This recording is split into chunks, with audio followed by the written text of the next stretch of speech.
Bonsoir à tous, merci de votre attention. Voici les titres de l'actualité de ce mercredi. Les 15 marins britanniques capturés par l'Iran ont été libérés. Ils pourront partir demain. Certains d'entre eux ont dû saluer et rendre hommage un par un au président Mahmoud Ahmadinejad lors d'une cérémonie soigneusement préparée.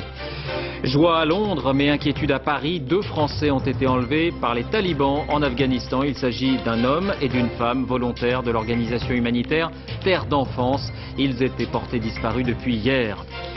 L'apaisement a minci. Les écoliers qui ont dû se contenter de pain et d'eau vont pouvoir déjeuner normalement demain à la cantine. La mairie rejette la responsabilité sur les parents. Ces derniers dénoncent une humiliation. Sans doute une nouvelle affaire de suicide liée au stress au travail. Une marche silencieuse s'est déroulée près de Lyon après la mort d'une mère de famille, cadre dans un grand groupe et qui ne supportait plus, semble-t-il, la pression. C'est l'enquête de cette édition. La campagne présidentielle marquée par une polémique sur la nouvelle indemnité chômage que s'accordent les députés. François Bayrou parle de privilèges. Les groupes PS et UMP l'accusent de démagogie. Enfin, la science progresse encore dans la fabrication d'organes. Des médecins britanniques ont réussi à produire une valve cardiaque à partir des cellules souches. La création d'un cœur naturel n'est plus une utopie. C'est donc la surprise du jour. Personne ne s'y attendait. Après 13 jours de crise, les marins britanniques, dont une femme, ont été libérés par le régime des Mollahs à Téhéran. L'annonce en a été faite par le président Ahmadinejad lui-même, avec, vous allez le voir, un grand sens de la mise en scène. À Londres, Maryse Burgot, Dominique Marotel. Un président iranien extrêmement décontracté et 15 soldats britanniques, dont une femme, dans leurs petits souliers. C'était cet après-midi à Téhéran. Tout sourire, Mahmoud Ahmadinejad savoure son cadeau, celui qu'il vient de faire aux Anglais en graciant les 15 marins. L'un après l'autre, chaque soldat défile donc devant le président et remercie. Merci de nous avoir pardonnés. La mise en scène est parfaite et le traducteur est compétent. Nous voudrions vous remercier, vous et votre peuple. Le président iranien se permet même une petite plaisanterie. Comment allez-vous? Bien, merci. C'était un peu un voyage forcé pour vous. On peut le dire comme ça. Quelques minutes auparavant, les médias du monde entier étaient suspendus aux paroles du président iranien et le ton, au début, ne laissait rien augurer de bon. Violente diatribe contre les États-Unis et la Grande-Bretagne, puis remise de décoration au commandant ayant capturé les 15 soldats. Et c'est à ce stade de cette conférence de presse que le président iranien crée la surprise et annonce la libération des 15 marins. Effet garanti, notamment en Grande-Bretagne, où les familles des soldats sablent le champagne. Tony Blair n'a donc ce soir d'autre choix que de remercier l'Iran. Il dit d'ailleurs qu'il n'a pas de rancune. Londres et Washington ajoutent qu'aucune contrepartie n'a été accordée en échange de la libération des 15 marins.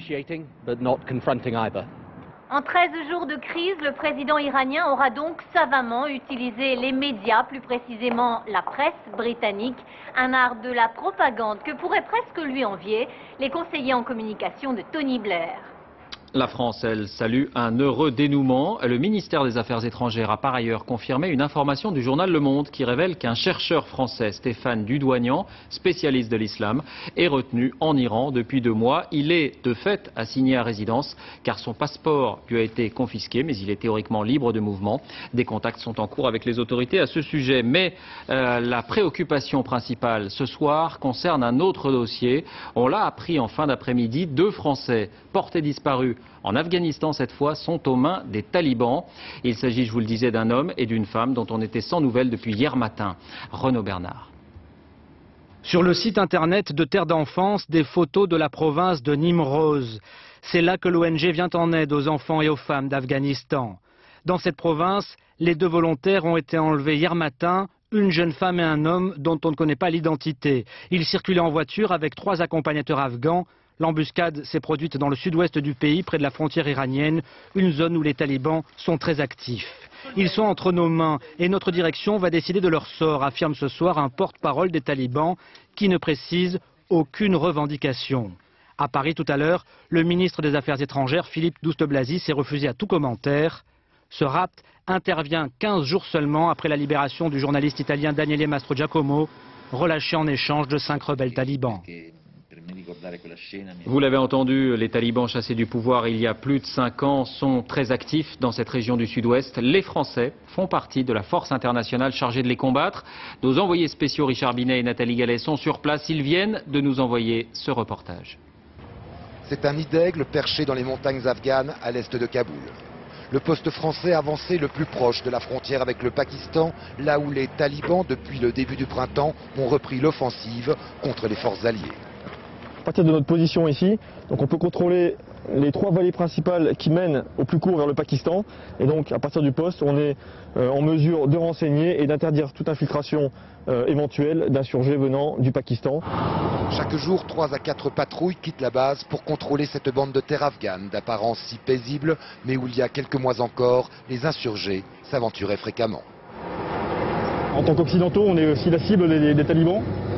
En cas d'attaque, ce qu'on va faire d'abord en première mesure, c'est essayer de trouver l'origine des tirs contre nous, de riposter avec un maximum de puissance et de dégager la zone.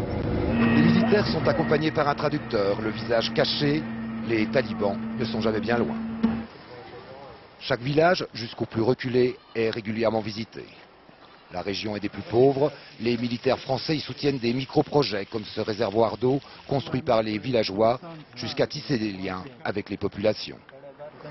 Ici, nous menons des actions très régulières dans les villages par des patrouilles qui nous permettent à la fois de gagner la confiance de la population, mais également d'avoir du renseignement en posant toutes sortes de questions sur la sécurité dans les villages. La méthode française semble porter ses fruits. Alors que les talibans cherchent à s'infiltrer toujours plus près de Kaboul, les soldats de ce poste avancé n'ont subi aucune attaque majeure depuis 8 mois. Je vous rappelle donc l'information, un homme et une femme de nationalité française travaillant pour une organisation non gouvernementale ont été enlevés dans cette région de l'Afghanistan. À l'instant, les talibans indiquent qu'ils sont entre leurs mains et que leur direction va décider de leur sort. En France, d'abord direction Mincy, près de Melun, avec cette affaire qui fait couler beaucoup d'encre à l'école du village. Les élèves qui ont dû se contenter de pain et d'eau vont pouvoir déjeuner normalement à la cantine demain. Mais les parents ne décolèrent pas, ils accusent la mairie d'avoir appliqué le règlement sans discernement. Sur place, Sophie Rodier et Michael Cario. Lundi, Manon n'a pas très bien déjeuné. Quand elle est arrivée à la cantine de la maternelle, cette fillette de 6 ans, comme 8 autres enfants, n'a pas eu droit aux lentilles et aux poissons. J'étais allée à la table, mais j'ai mangé que du pain et de l'eau. Que ça, c'est tout. Il n'y avait plus rien d'autre. Qu'est-ce qu'elle t'a dit, la dame de la cantine? Que il n'y a plus rien d'autre parce que votre mère, elle a pas payé la cantine. Ce procédé a choqué les parents de Manon. D'autant qu'ils en sont sûrs, ils avaient bel et bien réglé la cantine. C'est le reçu, comme quoi j'ai payé. Mais même si je n'avais pas payé, de toute manière, je suis avec les 8 autres parents. Je ne connais pas leur situation. On est peut-être plusieurs dans ce cas-là. On ne fait pas ça à un enfant. Nous sommes révoltés, c'est honteux, c'est inadmissible. Quel que soit le statut d'un maire, d'une mairie, d'une administration, on ne peut pas réagir comme ça. Comme ce père, la plupart des parents d'élèves de la maternelle se disent scandalisés par l'affaire. Et pourtant, le maire assume sa méthode. Pour que des repas soient commandés, il faut qu'ils aient été payés, surtout quand les parents en ont les moyens. Quand il y a un cas social, on le règle différemment, il y a un arrangement qui est trouvé. C'est pas du tout ça. Ce sont des parents qui ont été négligents et qui ont oublié leurs enfants. Selon la mairie, l'incident est clos. Les repas seront distribués jusqu'à la fin de la semaine. Rien d'étonnant, tous les parents ont pensé à payer d'avance. Une marche silencieuse à Saint-Priest, près de Lyon. 200 personnes ont défilé après le suicide d'une mère de famille, cadre dans un grand groupe. Avant de se donner la mort, elle aurait mentionné par écrit la pression au travail qu'elle ne supportait plus. C'est la 3e affaire de ce genre en quelques semaines. Sur place, Benoît Gadret, Thierry Mounier. Dans le silence, il a pris la tête du rassemblement. À 19 ans, Mickaël vient de perdre sa mère. Je suis en colère pour ma mère parce qu'elle était, voilà, elle souffrait du boulot. On n'a peut-être pas assez entendu son message, mais elle souffrait et aujourd'hui elle s'est donnée la mort, quoi. On ne pensait pas que ça pouvait être aussi important. Isabelle, 42 ans, était chef d'équipe dans cette cantine de Renault Trucks, un restaurant géré par le groupe Sodexo. Il y a quelques mois, son état psychologique s'est dégradé. Dépressive, Isabelle a fini par se suicider en laissant un mot. Littéralement, c'est trop de pression, je ne suis pas trop de pression de travail, je ne suis pas assez forte, je vous aime, pardonnez-moi. Trop de pression de ses hiérarchies qui, selon les proches d'Isabelle, lui reprochaient le manque de rendement de son équipe. Ça se faisait de façon insidieuse par des brimades, par des réflexions désobligeantes et de façon à la fragiliser et à l'isoler complètement. Cet après-midi et pour la première fois, la direction de Sodexo a reçu la famille et les responsables syndicaux. Elle était très appréciée par ses collègues, elle était très appréciée par sa hiérarchie pour la qualité de son travail et son professionnalisme. Donc aujourd'hui, nous ne nous expliquons pas son geste. La direction de Sodexo envisage de mettre à disposition des salariés un numéro de téléphone pour prévenir ce type de drame. En tout cas, la répétition de ces affaires est révélatrice d'une réalité. Il y a 30 ou 40 ans, la vie professionnelle semblait parfois écrite à l'avance.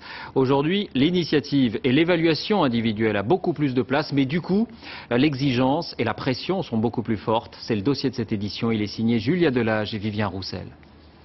Hervé Tison avait 44 ans. Un soir de janvier, il s'est suicidé à quelques mètres de son bureau, situé au cœur du technocentre Renault de Guyancourt. Dans ces locaux ultramodernes, il travaillait à la conception des nouveaux modèles du constructeur français. Pour sa famille, c'est son travail trop stressant qui l'a poussé à bout. Depuis quelques mois, Hervé occupait un poste à responsabilité. Quand il rentrait tous les 1 mois et demi à la maison, il ramenait du travail. Donc ça a été un changement. Ce qui n'arrivait pas avant. Non, ça lui arrivait de regarder un petit peu des papiers, mais non, il passait pas du temps comme ça à travailler le week-end quand il rentrait. Lors d'une visite, le médecin du travail indique même qu'un reclassement dans un poste moins stressant à moyen terme serait souhaitable. Mais Hervé Tison reste en poste. Plusieurs notes personnelles font alors état de son désarroi. D'après les écrits qu'on a vus, un problème au niveau du matériel, inadapté, manque de formation, des questions qu'il avait et qui sont restées sans réponse. Donc automatiquement une angoisse qui monte. On travaille beaucoup dans l'urgence. Petit à petit, cela a entraîné chez moi un stress négatif, peur de faire des erreurs. Tout ça a contribué à faire monter la pression à son niveau. Motif professionnel, raison personnelle, difficile de savoir précisément pourquoi quelqu'un met fin à ses jours. Et pourtant, selon une estimation du Conseil économique et social, en France, sur 12 000 suicides par an, 3 à 400 sont directement liés au travail. Et les chefs d'entreprise eux-mêmes commencent à en prendre conscience. Ils n'hésitent plus à faire appel à des psychiatres comme Patrick Légeron. Dans son cabinet, il les aide à gérer leur stress et celui de leurs salariés. Contagieux. C'est contagieux. C'est contagieux. Et les managers stressés font des collaborateurs stressés. La pression des objectifs, la performance, la réactivité immédiate, gérer des clients difficiles, gérer des clients incivils qui vous en demandent toujours plus. Et on voit bien que c'est le psychisme qui est mis à rude épreuve. C'était une préoccupation importante et sans doute j'étais dans mon rapport à ma famille moins disponible. J'avais un trop fort souci d'être parfaite. Et finalement, j'ai accepté que je ne serais pas parfaite. Pression, actionnaires exigeants, c'est le quotidien des salariés de Microsoft. Pour lutter contre le stress, d'abord le sport au rez-de-chaussée de l'entreprise. Comme on a tendance à finir tard le soir, on n'a pas la possibilité. Là, au moins on a le choix. Ça me stress. Et puis il y a la possibilité de travailler chez soi. Certains y voient un moyen de travailler mieux. Par exemple, là oui, j'ai mon ordinateur sous les yeux, je vais le prendre avec moi ce soir. Et si j'ai besoin de travailler 1 heure ou 2 parce que j'ai pas tout terminé, mais que je veux quand même rentrer tôt pour voir ma femme et mes enfants, je suis connecté. J'ai aussi mon téléphone où j'ai mes mails que je reçois. Donc c'est des choses effectivement qui me permettent de pas être stressé par le fait de revenir absolument au bureau. Des salariés moins angoissés travaillent mieux. L'idée fait son chemin, mais il reste beaucoup à faire. Selon l'Organisation mondiale de la santé, la France est le 3e pays au monde où les dépressions liées au travail sont les plus nombreuses. Justice en bref, un appel à témoins a été officiellement lancé à Marseille après la mort d'un étudiant guinéen de 28 ans. Son corps a été découvert dans un fossé partiellement brûlé et l'autopsie révèle qu'il a été battu à mort. Ibrahim Silla, c'est son nom, étudiait les mathématiques et aucune piste ne semble se dégager pour l'instant. L'hypothèse d'un crime raciste n'est donc pas officiellement écartée. Les suites du record de vitesse largement battu par le TGV. Vous avez été très nombreux à le suivre hier en direct sur France 2. Pour la SNCF, Alstom et RFF, l'opération est une pleine réussite qui dépasse les frontières. Les médias du monde entier en ont fait leur gros titre. Christelle Bertrand, Sylvain Doba. Mettez 13 nationalités de journalistes au même endroit au même moment. Vous aurez à l'arrivée certes le même record, mais vu au travers de 13 regards forcément différents. La correspondante de la télé russe décrit le train du record comme le tuning du TGV normal, comprenez un TGV survitaminé. Même si ce train ne détient pas le record absolu de vitesse, ça n'empêche pas la journaliste d'être enthousiaste. Très émotionnante, je crois. Ce record, c'est pas uniquement français, mais de tout le monde. Donc pour moi aussi, c'est un record. Moi, on peut aussi. Un record qui vaut de l'or dans le vrai sens du terme. En Italie, on est dithyrambique à propos de la France qui confirme sa place de leader de la grande vitesse. Vraiment, ce train a des ailes. CNN, la chaîne d'info américaine, est plutôt flatteuse. Tous les détails techniques du voyage sont incrustés sur l'écran en permanence. Le journaliste qui a vécu le record est surpris de tant de confort. Je m'attendais à beaucoup plus de vibrations et à beaucoup plus de bruit. À Pékin, on est beaucoup moins séduit. Le téléspectateur chinois n'a vu le train que sur une longue ligne droite et c'est tout. Comme à son habitude, la télé anglaise fait dans l'autodérision. Ici, on a choisi de comparer la vitesse du TGV à la lenteur des trains anglais. Cette image-là de la culture française a aussi fait le tour du monde. Aussitôt le TGV a arrêté, que les bouteilles étaient débouchées. Le TGV qui compte donc sur cette réussite technique pour s'exporter, il est aussi porté par les préoccupations écologiques. Le train, même à grande vitesse, reste le moyen de transport de masse le moins polluant. Bruno Timsit, Chloé Lecomte. Ah, c'était extraordinaire! Après l'exploit, le TGV peut ralentir. À ce moment précis, il est aussi en train de faire un geste pour l'environnement. Après s'être servi de l'énergie électrique pour accélérer, le TGV en restitue près d'un quart lorsqu'il freine. Il la renvoie vers la caténaire et le réseau EDF. Tous nos trains, urbains notamment, les tramways, les métros, sont équipés de ce système. Et aussi bien pour un tramway que pour un métro qui a énormément d'arrêts, qui a des arrêts très fréquents, c'est encore plus intéressant. Et ça, c'est un vrai argument de vente, c'est sûr. Pour consommer moins, les TGV ont été conçus les plus légers possibles. L'aérodynamisme a également été au cœur des préoccupations des constructeurs. Beaucoup d'électricité engloutie tout de même, mais des émissions de CO2 bien plus faibles que l'avion. Quand celui-ci émet 17 kg de CO2 pour 100 voyageurs au kilomètre, le TGV n'en émet que 4. L'environnement a un enjeu dans la compétition ferroviaire internationale. Les Japonais, eux, ont mis au point un train à grande vitesse entièrement recyclable. Le jour où il faut mettre le train à la casse, le ferrailler, il est prévu qu'on puisse le démonter et séparer les différentes matières de façon absolument totale et que tout soit recyclable à peu près au maximum, au plus près de 100%. Mais sur le TGV Est, le problème reste le prix, 20 à 30% de plus que le train traditionnel. Il ne sera pas forcément suffisamment intéressant pour devenir la préférence des voyageurs face à l'automobile. Une image encore à propos de transport. Si vous vous rendez à l'aéroport de Roissy pour prendre l'avion, sachez que le métro automatique a été inauguré hier. Il va relier en moins de 10 minutes les 3 terminaux, gares TGV et RER. Jusqu'à présent, la ligne était assurée par un bus qui mettait 2 à 3 fois plus de temps. On en vient à la campagne présidentielle avec, comme chaque semaine, notre sondage Ipsos pour France 2, Le Point et Europe 1, le seul que nous vous livrons. Et là encore, les positions, vous allez le voir, sont plutôt stables. Au premier tour, Nicolas Sarkozy arrive en tête avec 31,5% des voix devant Ségolène Royal qui gagne 1 point à 25%.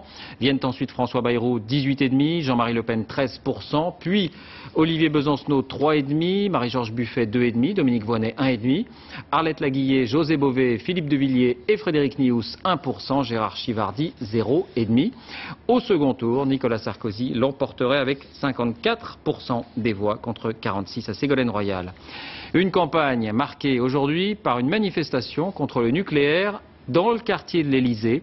avec Olivier Besancenot et José Bové qui, vous allez le voir, n'a pas perdu le sens du coup d'éclat. Hélène Hugar-Novuste. Là, on va au palais de l'Élysée pour faire une inspection citoyenne de l'arsenal nucléaire. Mais pour José Bové et Olivier Besancenot, le chemin vers l'Élysée est un parcours à obstacles. Premier barrage. C'est interdit de marcher sur les trottoirs. Aujourd'hui, on refuse, la police empêche les citoyens de venir inspecter l'arsenal nucléaire et protester contre l'armement nucléaire. La progression du candidat antilibéral s'arrête devant le ministère de l'Intérieur.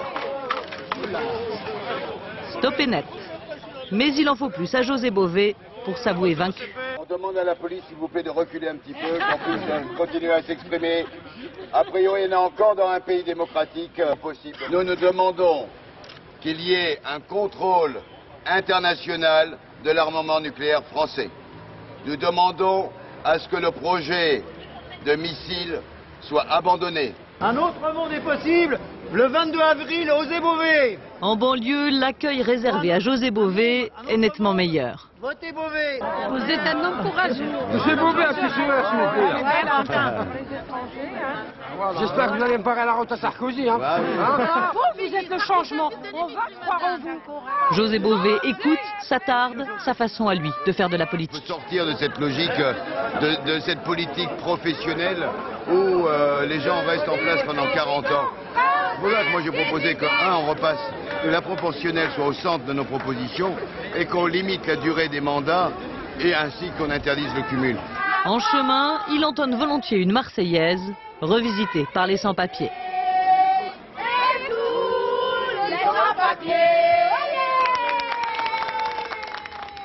À noter également aujourd'hui un nouveau soutien pour Nicolas Sarkozy, celui de Bernard Tapie. C'est le partenariat avec Jean-Louis Borloo qu'il a décidé, explique-t-il dans une interview à l'hebdomadaire Le Point. François Bayrou, lui, continue d'afficher une volonté de rupture avec certaines règles en vigueur au sommet de l'État. Le président de l'UDF, ici en visite à Blois, dénonce un privilège que s'accordent selon lui les députés. Ils sont en train d'adopter un nouveau régime d'indemnité chômage en cas de défaite. On écoute le candidat.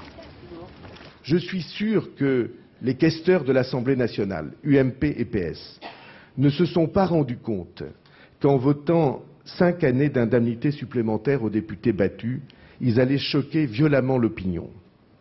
J'ai protesté il y a plusieurs mois contre cette décision et j'ai reçu une lettre furieuse de l'un de ces questeurs m'expliquant que tout ça était parfaitement normal et parfaitement bénin. C'est que lorsqu'on se trouve dans le cercle de ces privilèges, même si ce sont des privilèges modestes, on trouve toujours que tout est parfaitement normal. Alors, de quoi s'agit-il exactement? Il faut savoir que ce fonds est réservé aux députés qui ne sont pas fonctionnaires. Ce soir, la plupart des parlementaires dénoncent une attaque démagogique du candidat UDF. Explication Alexandre Cara, David Fossard. 3 semaines à peine à la tête de l'Assemblée nationale et voici déjà Patrick Ollier face à la polémique. En ligne de mire du groupe UDF, la revalorisation de l'assurance chômage des parlementaires battus. Ça veut dire en clair qu'un député qui est élu 5 ans, il a évidemment ses indemnités pendant 5 ans, mais même s'il est battu, il a encore pendant 5 ans des indemnités. En réalité, nous on souhaite que ça soit calé exactement sur le même régime que tous les Français. Désormais, les députés non réélus en recherche d'emploi bénéficieront de 6 mois d'indemnité à taux plein, 5 400 € mensuels, puis d'une allocation chômage dégressive pendant 4 ans et demi. Pour le président de l'Assemblée nationale, cette polémique est purement démagogique. On a décidé de créer cette allocation pour aider les députés qui se retrouvent du jour au lendemain, parce qu'ils sont battus, dans une situation de précarité aussi précaire que quelqu'un qui perd son emploi. Une indemnité créée à l'origine pour inciter les salariés du privé à exercer un mandat. Aujourd'hui encore, la grande majorité des parlementaires, 46%, sont des fonctionnaires. Demain, j'espère que dans nos assemblées nationales ou locales, il y aura une plus grande diversité de la société française. Et pour ça, les salariés du privé, il faut leur donner un coup de main. Sinon, ça veut dire que ce sera toujours les mêmes qui seront dans les assemblées électives. Et ça, c'est pas normal. En 2002, cette assurance chômage, ancienne formule, n'avait concerné au total que 11 parlementaires sur 577.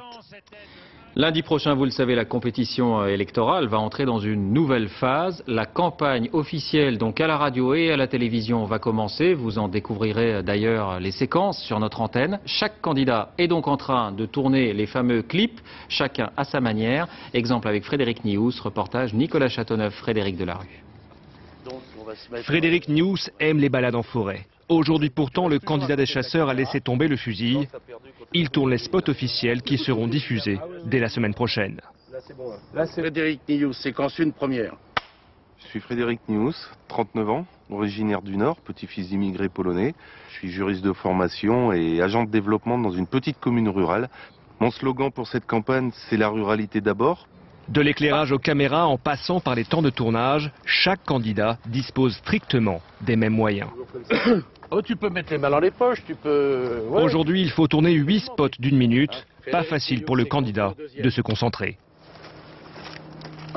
La différence, c'est que je suis un écologiste de salon en opposition... Merde, je suis pas un écolo de salon.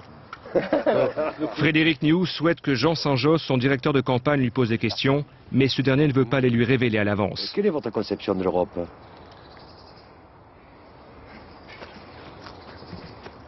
C'est quelqu'un qui a beaucoup de cœur et qui est très bon et spontané.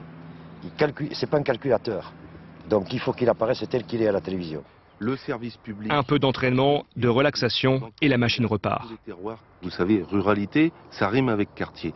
On peut faire du développement économique, créer des emplois, on peut soutenir notre agriculture, mettre fin à la fermeture des services publics, lutter contre la désertification médico-sociale. Il y a un côté artificiel, il y a un côté formatage qui casse un petit peu la spontanéité ou l'authenticité.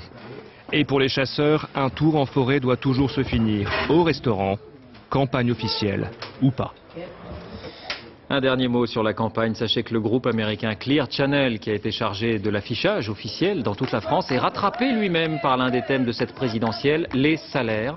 Plusieurs sites du groupe sont en effet touchés par une grève des salariés qui réclament des augmentations.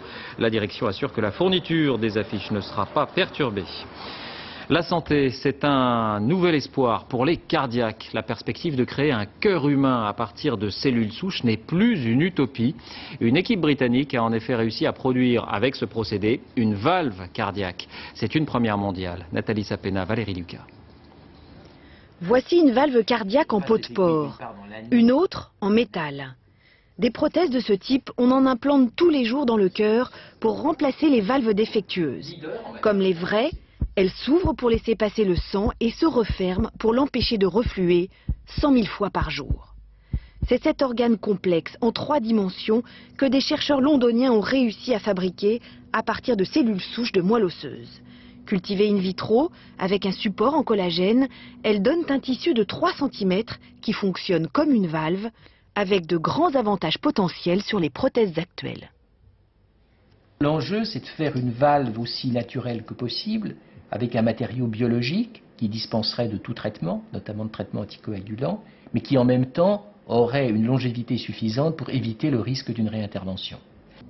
Pour les chercheurs londoniens qui travaillent depuis 10 ans sur les cellules souches, l'avenir sera encore plus extraordinaire. Je suis sûr que d'ici 10 ans, nous serons capables de fabriquer des morceaux de cœur. Et même un cœur entier. À mon avis, c'est réalisable. De grands espoirs, mais dans la réalité, les valves cardiaques à base de cellules souches doivent encore être testées sur des animaux puis des hommes. Elles ne pourront pas être implantées avant plusieurs années.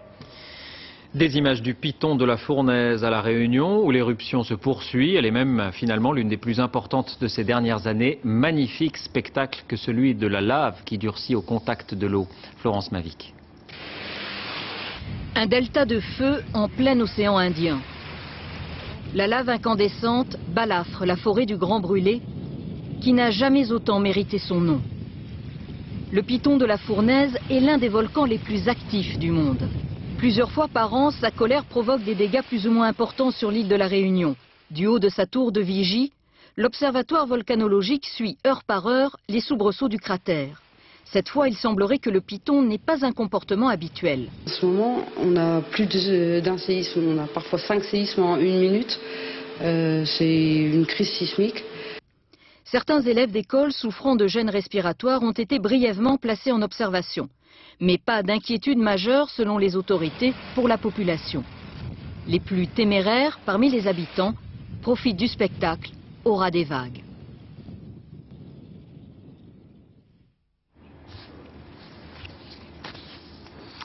Les vacances avec la découverte des joyaux du Connemara en Irlande. Il s'agit des poneys. C'est l'une des races les plus prestigieuses au monde. Envoyés spéciaux Maryse Burgot et Dominique Marotel. Le nom est déjà tout un voyage, tout un poème. Connemara, province sauvage et mythique de l'extrême ouest irlandais, Connemara, race exceptionnelle de poneys. Les hommes d'ici ne tarissent pas d'éloges sur ces animaux d'une intelligence et d'une robustesse hors norme. 80% des terres rocailleuses du Connemara sont incultivables. Seuls ces poneys sont capables de survivre au cœur de cette belle hostilité. Mon père élevait déjà des Connemara. J'ai grandi avec eux. Je les ai toujours aimés. Cet éleveur passionné perpétue donc une tradition, celle de la sauvegarde de la pureté de cette race. En ce dimanche après-midi, les plus beaux étalons de la région paradent devant les paysans du coin, fins connaisseurs. Devant aussi des amateurs venus du monde entier. Cette Française élève des Connemara en Mayenne. Elle fait ce voyage vers l'Irlande chaque année. Là, on est dans le cœur du Connemara et l'objectif, c'est de toujours se remettre en question par rapport à ce qu'on élève chez soi. Cette race, profondément liée à l'histoire irlandaise, a failli disparaître au début du siècle, notamment à cause de croisements aléatoires avec des chevaux arabes. Une société de protection du Connemara a donc été créée avec des gardiens comme notre éleveur. Ils sillonnent la région en permanence à la recherche des juments susceptibles de perpétuer les critères de l'espèce. Moi, je vis pour les Connemara, particulièrement en été, à l'époque des concours. Je passe des nuits entières ici à les préparer. Doté d'un caractère constant, le Connemara est idéal pour apprendre à monter. Il est aujourd'hui le poney le plus prestigieux au monde. Une exposition au Grand Palais à Paris qui permet de découvrir l'âge d'or de l'Inde. Il s'agit de statues, des Bouddhas, des Vishnus qui datent des 4e, 5e et 6e siècles. La plupart n'ont jamais été montrées hors de leur pays d'origine. Bruno Ledreff, Pascal Selletta. Le déballage, un instant de pure magie. C'est un dieu farouche et magnifique, il vient du cœur de l'Inde. Sur des routes défoncées et en avion, il a parcouru près de 10 000 kilomètres. Le voici dans les sous-sols du Grand Palais à Paris. On l'inspecte sous toutes les coutures. Les voyages forment la jeunesse, dit-on, mais font aussi souffrir les anciens dieux. Non, il n'y a pas de problème. Ce n'est rien. Vous savez, ces statues sont faites en grès. C'est une pierre très friable. Il faut simplement les manipuler avec beaucoup de précautions. Et des précautions, on en prend. Cette pièce pèse plus d'1 tonne. Il faut la placer au centimètre près. Alors là, c'est un tout petit peu trop. Ici, on peut voir diverses formes de Vishnu. Là, Shiva et son épouse, au total 122 œuvres dont la plupart n'avaient jamais voyagé et qui représentent l'âge d'or de l'art classique indien. Il y a cette même grâce, cette même élégance, cette même douceur, cette même intériorité, et également au service de toutes ces qualités esthétiques, un art d'une très grande sobriété. Une sobriété gouvernée par des règles très précises. Les seins des femmes devaient être semblables à des jarres remplis d'eau. Les bras suggéraient la courbe de la trompe de l'éléphant. Les sourcils se cambraient comme un arc. Les jambes figuraient la finesse et le fuselage des lianes. Bien sûr, il faudrait voir ces sculptures dans leur environnement, comme André Malraux en 1973, visitant Sarnath, haut lieu du bouddhisme, et livrant ses commentaires savants. Disons, au départ de Rama sur les chevaux dans la guerre contre Ravana, des trucs comme ça.